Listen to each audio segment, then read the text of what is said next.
आज के इस भोपाल हिस्ट्री फोरम के एपिसोड में आपका स्वागत है। आज हमारे साथ मौजूद हैं शाहनवाज खान साहब, मैं रिजवानुद्दीन अंसारी और हमारे कैमरे के पीछे जो हमेशा की तरह मौजूद हैं अमान खान साहब। आज जो हम सिलसिला चाहते हैं वो जो शुरुआत करना चाह रहे हैं वो ये है कि विलीनीकरण से मुताल्लिक बहुत सी चीज़ें जो है अभी तक सामने नहीं आ पाई। विलीनीकरण का जो जिक्र है वो क्यों हुआ, कैसे हुआ, इसकी भूमिका क्या थी और क्यों उस हद तक हम लोग पहुँचे। यानी कि हम जब इस बात को देखते हैं कि जब हमारा सर ये जो अब हमने दिखाया है अभी आपको पहले भी कि 47 के अंदर 14 अगस्त को हमारा एग्रीमेंट हो गया और हमारा पूरा सब मर्जर हो तरह से हो चुका है हमारा, तब ये विलीनीकरण क्या था और क्यों एक 50 में जाके इसकी ज़रूरत पड़ी या लोगों ने इसके बारे में जिक्र किया या इसका आंदोलन किया। ये सब के पीछे की चीज़ें जो है एक के पीछे एक जब हम जिक्र करना शुरू करते हैं तो उस ज़माने के पॉलिटिकल हालात और उन सब पे नज़र रखते हुए, नवाब साहब के हालात और उनके ऊपर नज़र रखते हुए और गांधी जी वगैरह के सिलसिले में और सब जो आना जाना हुआ, इन सब सिलसिले के हम जो आगे बात करना चाहते हैं उसकी भूमिका क्या रही, ये इसका सवाल मैं शाहनवाज साहब से करता हूँ कि शाहनवाज भाई ये इस विलीनीकरण की भूमिका के बारे में बताएं कि ये कहाँ से और कैसे शुरुआत हुई। साथियों, पहली बात तो मैं माजरत चाहता हूँ कि आज हमारे बीच में अशर क़ज़वाई साहब जो है वो अपने घर की मसरूफियत की वजह से, अपने उनके वालिद साहब की जो है तबीयत ठीक न होने की वजह से आज हमारे बीच में मौजूद नहीं हैं और वो अगले एपिसोड में हमारे साथ रहेंगे। रिजवान साहब ने बहुत एक कंट्रोवर्शियल जो बना दिया गया है टॉपिक भोपाल के हिस्ट्री के सिलसिले में,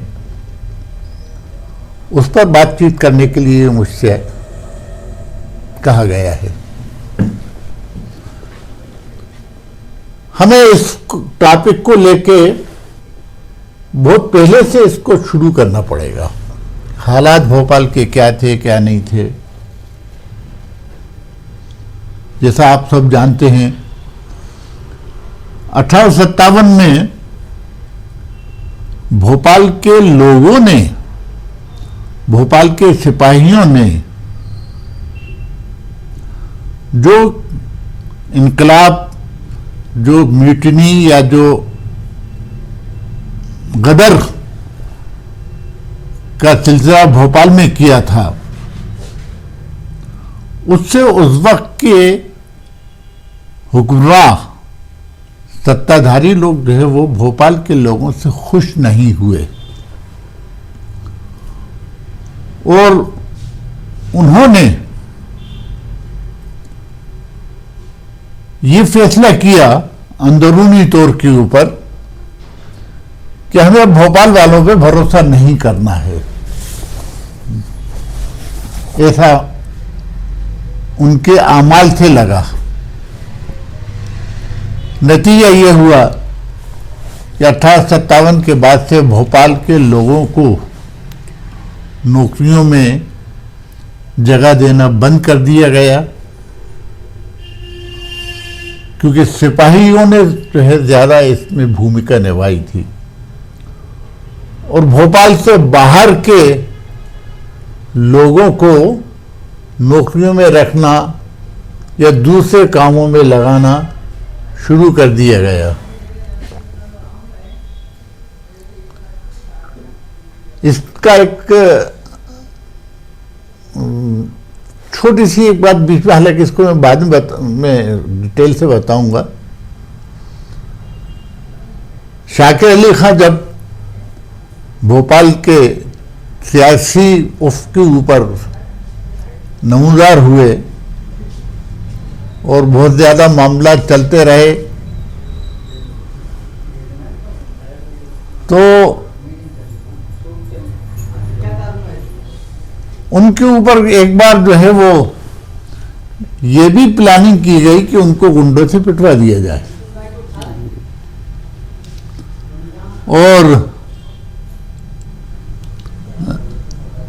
शाहजाबाद की एक मीटिंग में, पब्लिक मीटिंग में ये प्लानिंग की गई।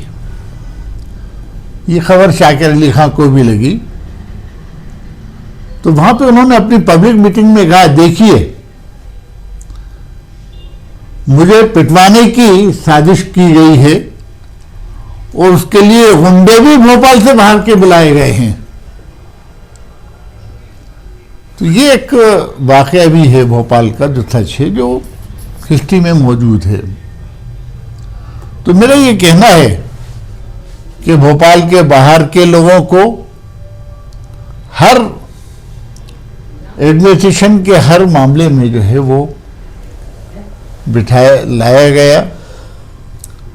और इस अमल से, उस वक्त की सरकार के इस अमल से लोगों में धीरे धीरे नाराजगी फैलना शुरू हुई। जो 1930 तक जो है, तो 1930 के बाद से भोपाल के लोगों में जो है वो कुछ करने के लिए जो है वो सोच शुरू हुई, जिसके नतीजे में कई तंजीमें बनी। अंजुमन रियाया भोपाल, अंजुमन खुद्दाम वतन, या और भी दूसरी जो है वो कुछ तंजीमें ऐसी थीं जो चाहती थीं कि नवाब साहब की सरकार बनी रहे और जनता की जो है वो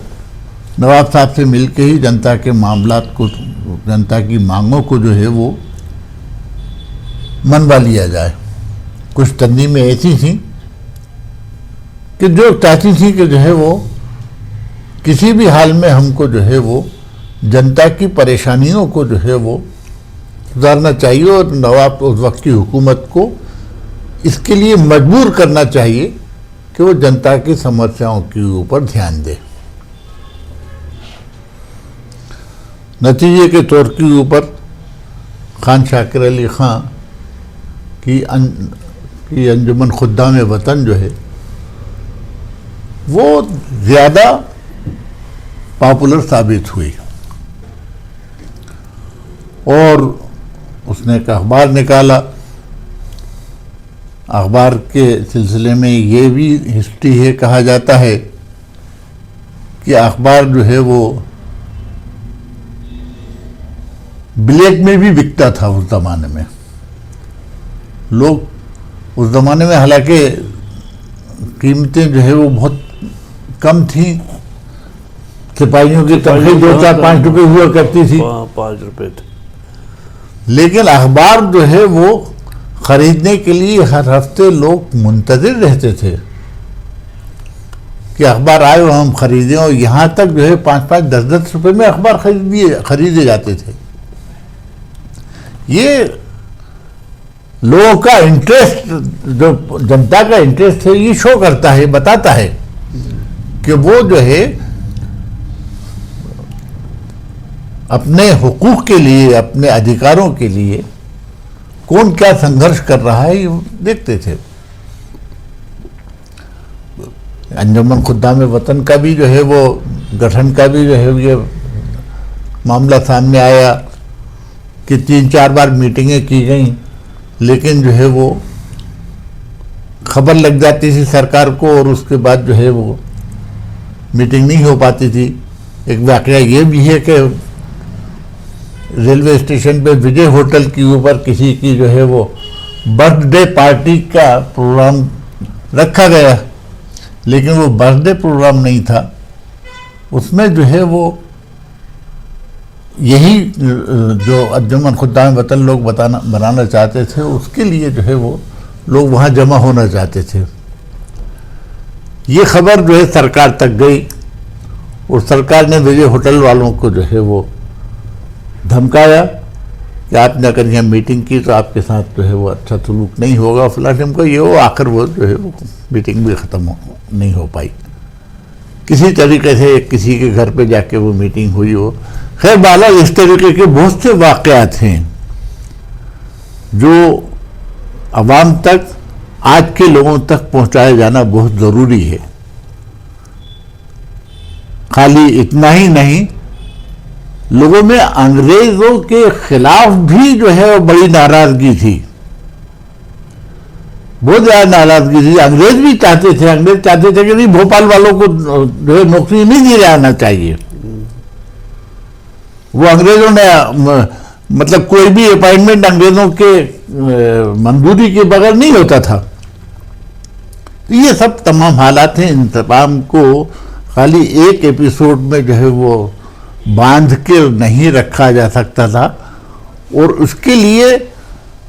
आज़ादी के पहले की 47 के पहले की भूमिका और 49 में हुए विलीनीकरण आंदोलन को अच्छे तरीके से बताए जाने के लिए ये भूमिका ज़रूरी है। और हम इसको अगले एपिसोड से ज़्यादा अच्छे तरीके से आपको शुरू करेंगे। पहले ये भूमिका ही चलेगी और भूमिका के बाद जो है फिर